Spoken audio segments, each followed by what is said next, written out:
ಶ್ರೀ ಗುರುಭ್ಯೋ ನಮಃ. ಯದಾ ಪರೀಕ್ಷಿತ್ ಕುರುಜಾಂಗಲೇ ವಸನ್ ಕಲಿಂ ಪ್ರವಿಷ್ಟಂ ನಿಜಚಕ್ರವರ್ತಿತೆ ನಿಶಮ್ಯ ವಾರ್ತಾ ಮನತಿ ಪ್ರಿಯಾಂ ತತಃ ಶರಾಸನಂ ಸಂಯುಗ ರೋಚಿ ಮಾದದೆ. ಭಾಗವತದ 1ನೇ ಸ್ಕಂದದ 16ನೇ ಅಧ್ಯಾಯದ 11ನೇ ಶ್ಲೋಕವನ್ನು ನಾವಿವತ್ತು ನೋಡಬೇಕಾಗಿದೆ. ಕುರುಕ್ಷೇತ್ರದಲ್ಲಿ, ಕುರು ಪ್ರದೇಶದಲ್ಲಿ ಪರೀಕ್ಷಿತನ ರಾಜ್ಯಭಾರ ಮುಂದುವರೆದಿತ್ತು. ಅಲ್ಲಿ ಕಲಿ ಪ್ರವೇಶ ಆಗಿದ್ದು ಅವನಿಗೆ ಅರಿವಿಗೆ ಬಂತು. ಅದರಿಂದ ಅವನಿಗೆ ಖೇದ ಆಯಿತು.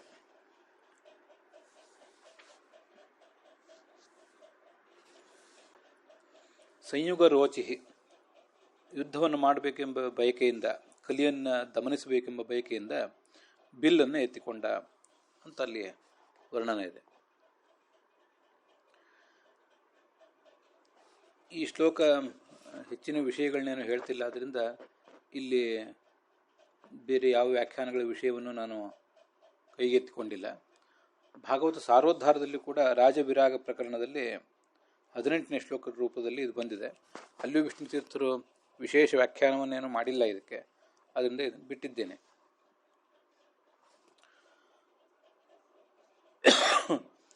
ಶ್ಯಾಮ ತುರಂಗ ಯೋಜಿತಂ 12ನೇ ಶ್ಲೋಕ ಹೇಳ್ತದೆ, ಕಪ್ಪು ಕುದುರೆಗಳನ್ನು ಕಟ್ಟಿದ ಸಿಂಹಧ್ವಜದಿಂದ ಕೂಡಿದ ರಥವನ್ನು ಏರಿ ಚತುರಂಗ ಸೈನ್ಯ, ರಥಗಳು, ಕುದುರೆಗಳು, ಆನೆಗಳು ಮತ್ತು ಕಾಲಾಳು ಇದರಿಂದ ಕೂಡಿದ ಸೈನ್ಯವನ್ನು ಏರಿ ಸೈನ್ಯವನ್ನು ಸ್ವೀಕಾರ ಮಾಡಿ ಅದು ದಿಗ್ವಿಜಯಕ್ಕೆ ಹೊರಟ. ಭದ್ರಾಶ್ವ, ಕೇತುಮಾಲ, ಭಾರತ, ಉತ್ತರ ಕುರು, ಕಿಂಪುರುಷ ಮೊದಲಾದ ಎಲ್ಲ ಖಂಡಗಳನ್ನು ಕೂಡ ಆತ ಗೆದ್ದ. ಮತ್ತು ಅಲ್ಲಿರುವಂಥವರಿಂದ ಕಪ್ಪ ಕಾಣಿಕೆಯನ್ನು ಕೂಡ ಸ್ವೀಕಾರ ಮಾಡಿದ. ದಾರಿ ಉದ್ದಕ್ಕೂ ಕೂಡ ಅಲ್ಲಿದ್ದಂಥ ಜನ, ಗಾಯಕರು ಮೊದಲಾದವರು ತನ್ನ ಅಜ್ಜಂದಿರಾದಂತಹ ಪಾಂಡವರ ಚರಿತ್ರೆಯನ್ನು ವರ್ಣನೆ ಮಾಡ್ತಿರುವುದನ್ನು ಕೇಳಿದ. ಮತ್ತು ಅದರಲ್ಲೇ ಅಡಕವಾಗಿರುವಂಥ ಕೃಷ್ಣನ ಕಥೆಯನ್ನು ಕೇಳಿದ. ಅದರಲ್ಲಿ ಪಾಂಡವರ ಕಥೆ ಅಂದರೆ ಕೃಷ್ಣನ ಕಥೆಯೇ, ಕೃಷ್ಣನ ಕಥೆ ಹೊರತು ಪಾಂಡವರ ಕಥೆಗೆ ಯಾವ ಅಸ್ತಿತ್ವವೂ ಇಲ್ಲ. ಅದನ್ನೆಲ್ಲ ಕೇಳಿದ. ಕೃಷ್ಣ ತಾನು ಗರ್ಭದಲ್ಲಿದ್ದಾಗ, ಪರೀಕ್ಷಿತ ಗರ್ಭದಲ್ಲಿದ್ದಾಗ ತನ್ನನ್ನು ರಕ್ಷಿಸಿದ್ದನ್ನು, ಮತ್ತು ಯಾದವ ವಂಶ ಮತ್ತು ಕುರುವಂಶ ಅವೆರಡರ ನಡುವಿನ ಸ್ನೇಹ ಸಂಬಂಧವನ್ನು, ಇದನ್ನೆಲ್ಲವನ್ನೂ ಕೂಡ ಕೇಳಿದ. ಅವರೆಲ್ಲರಿಗೂ ಕೂಡ ನಾನಾ ಥರದ ಕಾಣಿಕೆಗಳನ್ನು ಕೊಟ್ಟ. ತನ್ನ ಪೂರ್ವಿಕರ ಮತ್ತು ಕೃಷ್ಣನ ಕಥೆ ಎರಡನ್ನೂ ಕೂಡ ಕೇಳಿ ಅವನಿಗೆ ಈಗಾಗಲೇ ಭಗವಂತನ ಬಗ್ಗೆ ಅದ್ಭುತವಾದಂತಹ ಭಕ್ತಿ ಇದ್ದೇ ಇತ್ತು. ಈಗ ಮತ್ತಷ್ಟು ಭಕ್ತಿಯನ್ನು ಅವನು ಮಾಡಿದ.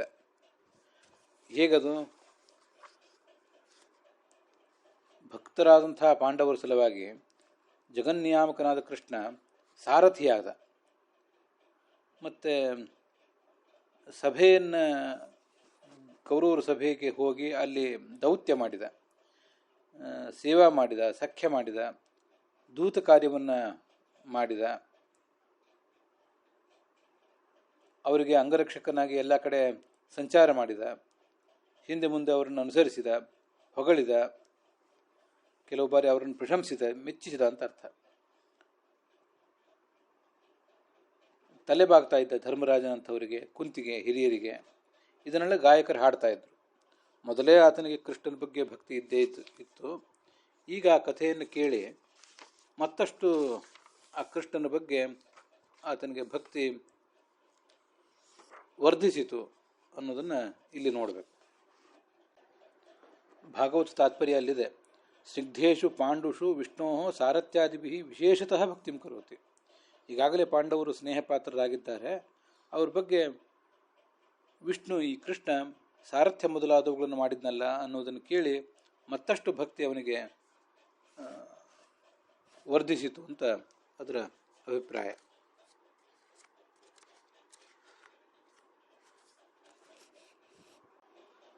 ಇಲ್ಲಿ ಕೃಷ್ಣ ಮಾಡಿದಂಥ ಕ್ರಿಯೆಗಳನ್ನೆಲ್ಲ ವರ್ಣಿಸುವ ಭಾಗ ಇದೆಯಲ್ಲ, ಇಲ್ಲಿ ನಾನು ಸ್ವಲ್ಪ ವ್ಯತ್ಯಾಸ ಮಾಡಿ ಹೇಳಿದ್ದೆ, ಅದನ್ನು ಗಮನಿಸಬೇಕು. ಸಾರಥ್ಯ, ಪಾರ್ಷದ, ಸೇವನ, ಸಖ್ಯ, ದೌತ್ಯ, ವೀರಾನುಗಮನ ಇತ್ಯಾದಿ ಇದೆಯಲ್ಲ, ಅದಕ್ಕೆ ವಿಜಯಧ್ವಜರು ಬೇರೆ ಅರ್ಥಗಳನ್ನು ಹೇಳ್ತಾರೆ ಸ್ವಲ್ಪ ಸ್ಪಷ್ಟವಾಗಿ. ದೌತ್ಯ ಅಂತಿದೆ, ಕೌರವರ ಸಭೆಗೆ ಹೋಗಿ ದೂತ ಕರ್ಮ ನಡೆಸಿದ. ಪಾರ್ಷದ ಅಂದ್ರೆ ಏನು ಅದನ್ನು ಹೇಳ್ತಾರೆ. ಪಾರ್ಷದ ಅಂದರೆ ಸಭಾಪತಿ ಕರ್ಮ, ಅದನ್ನೇ ಪುರಾಣಿಕಾಚಾರ್ಯರು ಸಭಾ ನಿರ್ವಹಣೆ ಅಂತ ಬರೆದಿದ್ದಾರೆ. ಸಭಾಪತಿ ಕರ್ಮ ಅಂದರೆ ಪಕ್ಕದಲ್ಲಿರುವುದು. ದ್ವಾಸ್ಥತ್ವಂವ ಪರಿಷದಾಂ ಕರ್ಮೇತಿವ, ಪಾಂಡವರ ಪಕ್ಕದಲ್ಲಿ ನಿಂತಿರುವುದು ಅಥವಾ ಪಾಂಡವರ ಮನೆ ಕಾಯುವುದು ಅಂತ ಹೀಗಾದರೆ ಅರ್ಥ ಆಗ್ತದೆ.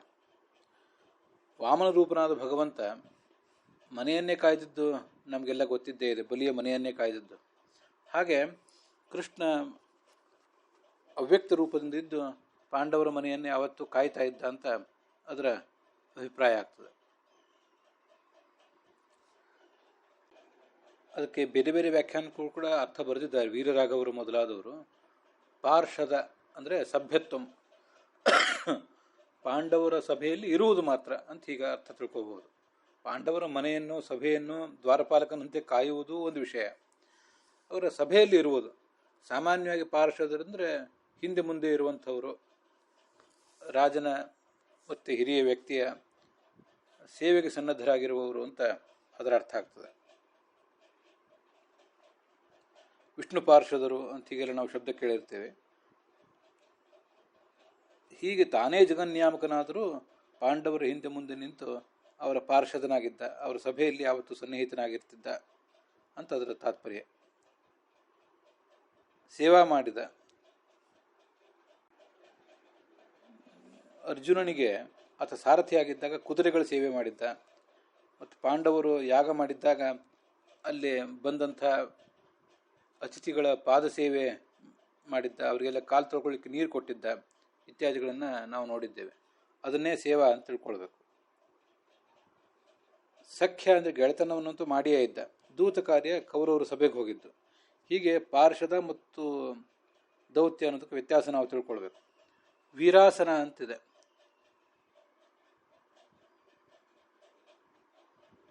ವೀರಾಸನ ಅಂದರೆ ರಾತ್ರಿ ಹೊತ್ತು ಜಾಗರೂಕನಾಗಿರುವುದು ಅಂತ ಅದರ ತಾತ್ಪರ್ಯ. ಖಡ್ಗಪಾಣಿಯಾಗಿ ಜಾಗರೂಕನಾಗಿರುವುದು, ಅದನ್ನು ವೀರಾಸನ ಅಂತ ವಿಜಯಧ್ವಜರು ಹೇಳ್ತಾರೆ.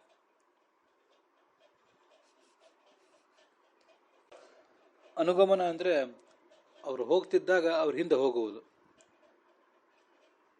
ಸ್ತವನ ಅಂದರೆ ಸಿಂಹಾಸನದಲ್ಲಿ ರಾಜ ಕೂತಿದ್ದಾಗ ಅವನನ್ನು ಪ್ರಶಂಸಿಸುವುದು ಅಂತ ಹೀಗೆ ಯಾದವಾರ್ಯರ ಅರ್ಥ ಇದೆ. ಸ್ತವನ ಅಂದರೆ ಅದಾಗಬಹುದು, ಅದಲ್ಲದೇ ಮೆಚ್ಚುವುದು, ಅವ್ರು ಮಾಡಿದ ಕಾರ್ಯಗಳನ್ನು ಮೆಚ್ಚುವುದು ಅಂತ ಹೀಗೆ ಅರ್ಥ ಆಗ್ತದೆ. ಪ್ರಣಾಮ ಅಂತ ಹೇಳಿದ್ದೀನಿ, ಹಿರಿಯರಿಗೆ ಅವನು ನಮಸ್ಕಾರ ಮಾಡ್ತಿದ್ದ, ಕುಂತಿ, ಧರ್ಮರಾಜ ಮೊದಲಾದವರಿಗೆ. ಇವು ಆತನ ಕಾರ್ಯಗಳು.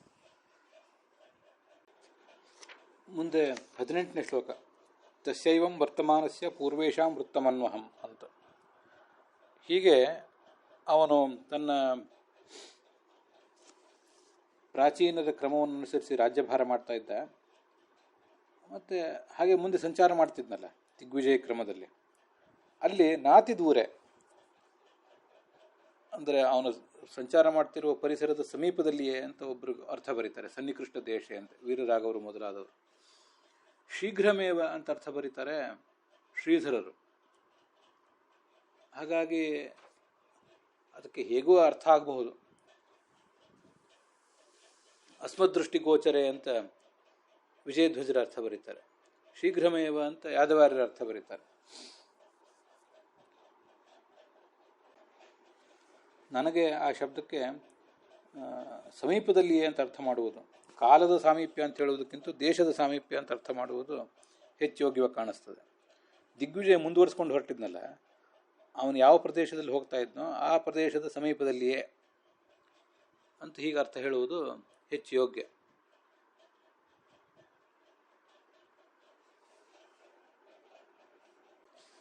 ಒಂದು ಘಟನೆ ನಡೀತು, ಅದನ್ನು ಏನಂತ ನಾನು ನಿಮಗೆ ಹೇಳ್ತೇನೆ, ಕೇಳಿ ಅಂತಾರೆ ಆ ಸೂತರು.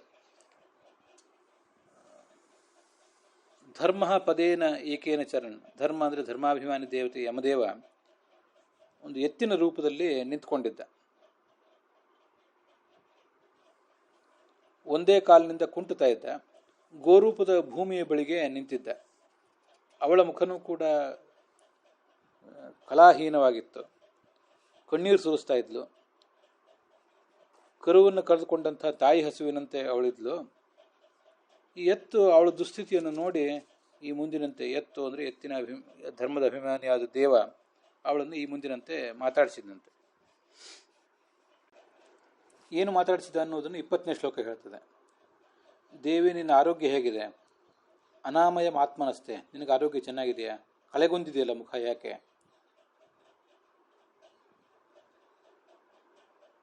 ಏನೋ ಒಂದು ಸಂಕಟ ನಿನ್ನನ್ನು ಬಾಧೆಗೆ ಈಡು ಮಾಡುವಂತೆ ಕಾಣಿಸ್ತದೆ.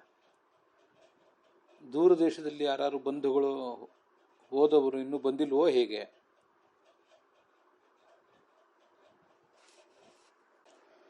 ಅಥವಾ ಎತ್ತಿನ ರೂಪದಲ್ಲಿ ನಾನು ಧರ್ಮ ನಿಂತಿದ್ದೀನಲ್ಲ ಇಲ್ಲಿ, ನಾನು ಒಂದೇ ಕಾಲಿನಿಂದ ಇದ್ದೀನಿ ಅಂತನ್ನೋದನ್ನು ನೀನು ಗಮನಿಸಿ ಸಂಕಟ ಪಡ್ತಿದ್ದೀಯೋ ಹೇಗೆ?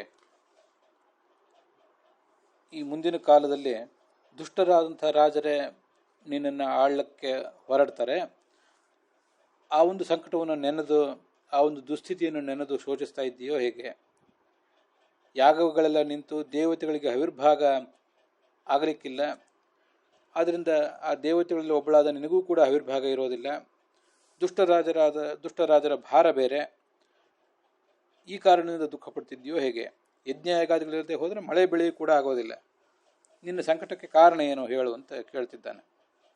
ಪಾದೈರ್ ನ್ಯೂನಂ ಶೋಚಸಿ ಮಾ ಏಕಪಾದಂ ಅಂತಿದೆಯಲ್ಲ, ಅಲ್ಲಿ ಧರ್ಮಕ್ಕೆ 4 ಪಾದಗಳು: ತಪಸ್ಸು, ಶೌಚ, ದಯಾ ಮತ್ತು ಸತ್ಯ ಅಂತ. ಅಲ್ಲಿ ತಪಸ್ಸು, ಶೌಚ, ದಯೆ ಎಂಬ 3 ಕಾಲುಗಳನ್ನು ಮುರಿದುಕೊಂಡು ಸತ್ಯ ಎಂಬ ಒಂದೇ ಕಾಲಿನಿಂದ, ಅದು ದುರ್ಬಲವಾದ ಕಾಲು ಅಂತ ನಾವು ತಿಳ್ಕೊಳ್ಬೇಕು. ಕಲಿಯುಗದಲ್ಲಿ ಇರುವ ಒಂದೇ ಪಾದ ಅಂದರೆ ಸತ್ಯ ಧರ್ಮಕ್ಕೆ. ಆದರೆ ಅದು ಕೂಡ ದುರ್ಬಲವಾದಂತಹ ಪಾದವಾದಾಗ ಏನು ದುಸ್ಥಿತಿ ಅವನಿಗೆ ಬರಬೇಕೋ ಅದನ್ನು ನೋಡಿ ನೀನು ಶೋಕ ಪಡ್ತಿದ್ದೀಯೋ ಹೇಗೆ?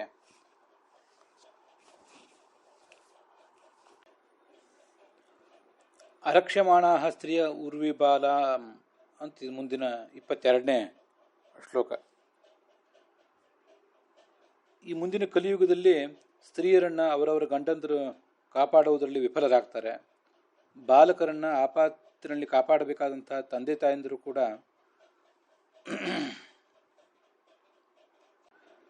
ಪುರುಷಾದರಂತೆ ದುಷ್ಟರಾದ ನರಭಕ್ಷಕರಾದ ರಾಕ್ಷಸರು ಹೇಗೆ ಜನರನ್ನು ಪೀಡಿಸ್ತಾರೋ ಹಾಗೆ ತಂದೆ ತಾಯಂದಿರೇ ಜನರನ್ನು, ತಮ್ಮ ಮಕ್ಕಳು ಮೊಮ್ಮಕ್ಕಳನ್ನು ಪೀಡಿಸ್ತಾರೆ ಅಂತ ಆಲೋಚನೆ ಮಾಡಿದ್ದೀಯೋ ಹೇಗೆ?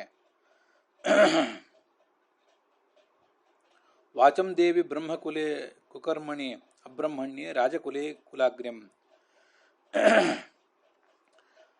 ಆಚಾರದಲ್ಲಿ ನಿಷ್ಠರಾಗಿ ವಿಚಾರವನ್ನು ಮುಂದುವರಿಸಬೇಕಾದಂಥ, ಶಾಸ್ತ್ರಾಧ್ಯಯನವನ್ನು ಮುಂದುವರಿಸಬೇಕಾದಂಥವ್ರು ಯಾರು ಕೂಡ ಅದನ್ನು ಮಾಡ್ತಿಲ್ಲ ಅಂತ ದುಃಖ ಪಡ್ತಿದ್ದೀಯೋ ಹೇಗೆ?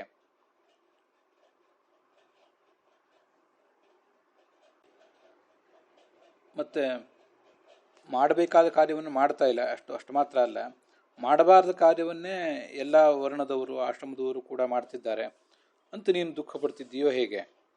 ಇದಕ್ಕೇನು ಕಾರಣ ಅದನ್ನು ಹೇಳು ಅಂತ ಕೇಳಿದ. ಕಿಂ ಕ್ಷತ್ರಬಂಧೂನ್ ಕಲಿನೋಪಸೃಷ್ಟಾನ್.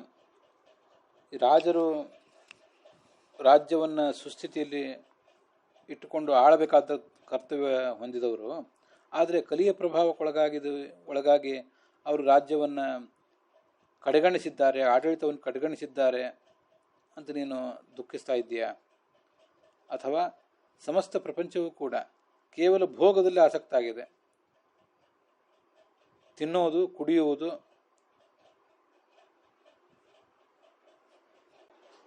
ವಾಸ ಅಂದರೆ ದೊಡ್ಡ ದೊಡ್ಡ ಅರಮನೆಗಳಂತಹ ಮನೆಗಳನ್ನು ಕಟ್ಟಿಕೊಂಡು ಇರುವುದು, ಅಲ್ಲಿ ವಾಸ ಮಾಡುವುದು, ಅಥವಾ ಬಟ್ಟೆ ತೊಡುವುದು.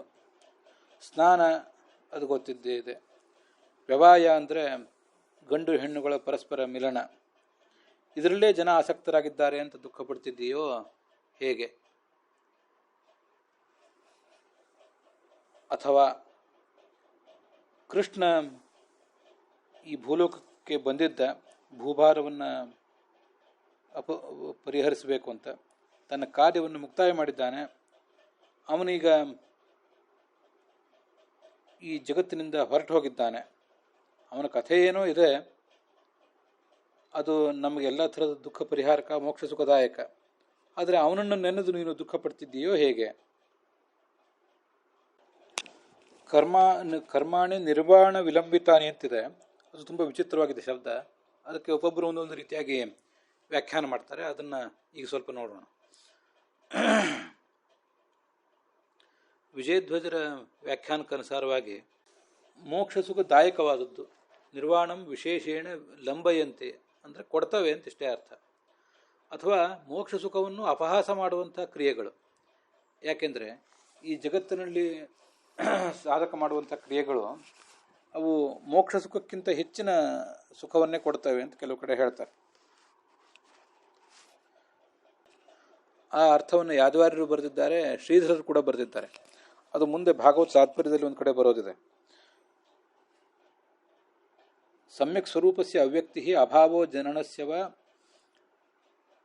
ಅಲ್ಪಯತ್ನ ತಥೋ ವೃದ್ಧಿ ಹೇತೋ ಸತ್ಸಂಗತಿರುವರ ಅಂತ. ಅಲ್ಪ ಪ್ರಯತ್ನದಿಂದ ಮೋಕ್ಷ ಸಿಗಬಹುದು, ಆದರೆ ಮಹಾಪ್ರಯತ್ನ, ಮೋಕ್ಷ ಸಿಗುವುದಕ್ಕಿಂತ ಮುಂಚೆ ನಾವು ಮಹಾಪ್ರಯತ್ನವನ್ನೇ ಮಾಡಿದರೆ, ಸಜ್ಜನದ ಸಂಗಮ, ಶ್ರವಣ ಮನನ ಇತ್ಯಾದಿ ಮಹಾಪ್ರಯತ್ನಗಳನ್ನು ಮಾಡಿದರೆ ಅದರಿಂದ ಮಹಾಫಲ ಇದೆ. ಕೇವಲ ಅಲ್ಪ ಪ್ರಯತ್ನ ಮಾಡಿ ಶೀಘ್ರವಾಗಿ ಮೋಕ್ಷಕ್ಕೆ ಹೋಗುವ ಪ್ರಯತ್ನವನ್ನು ಸಾಧಕ ಮಾಡಬಾರ್ದು. ತನ್ನ ಯೋಗ್ಯತೆಗೆ ಅನುಗುಣವಾಗಿ, ತನ್ನ ಹಿನ್ನೆಲೆಗೆ ಅನುಗುಣವಾಗಿ ಶ್ರವಣ ಮನನ ಧ್ಯಾನ ಸತ್ಸಂಗಮ ಇತ್ಯಾದಿಗಳನ್ನು ಈ ಮೋಕ್ಷಕ್ಕಿಂತ ಪೂರ್ವಭಾವಿಯಾಗಿಯೇ ಅತಿ ಹೆಚ್ಚು ಮಾಡಿದಷ್ಟು ಕೂಡ ಅವನಿಗೆ ಅದರಿಂದ ಲಾಭ ಇದೆ.